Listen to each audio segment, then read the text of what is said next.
It could be said that prayer has become something lackluster, outdated, rendered a formality rather than a reality, and frequently marginalized in today's Christian circles. Sure, on occasion we pray as some sort of tired ritual in a church service or at a funeral in an attempt to say something nice at a time when things are not nice. It's that obligatory thing that we create a place for when the occasion presents itself.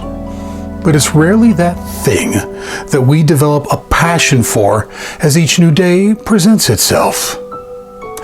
Or prayer is that thing that we ignore until we're unexpectedly served with divorce papers.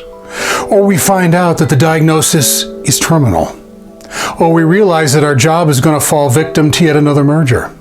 Or we've fallen back into our addiction yet again. Prayer turns God into some sort of first responder that we dial up when the world's on fire. And when it's not, we never pick up the phone. Through our own lack of understanding and discipline, we have granted prayer the characteristics associated with some antiquated religious monk stolen away in some secluded monastery off in the woods. Prayer sits on the far fringes of life as some traditional nicety that we toy with when we're not wrestling with bigger things. It might serve a purpose in life's special moments or in the midst of life's most dire emergencies. But even then, we're not all that confident that it actually brings anything to either. To varying degrees, we've rendered prayer as culturally outdated, logistically outmoded, a back burner endeavor, and far too simplistic to grapple with the monumental realities that are part of living in the 21st century. Several years ago, I wrote this. It reads this way: I am convinced beyond words to convey that prayer is infinitely more than the mindless ranting of some poor delusional soul talking to some imaginary friend in some imaginary place. Oh, to the contrary.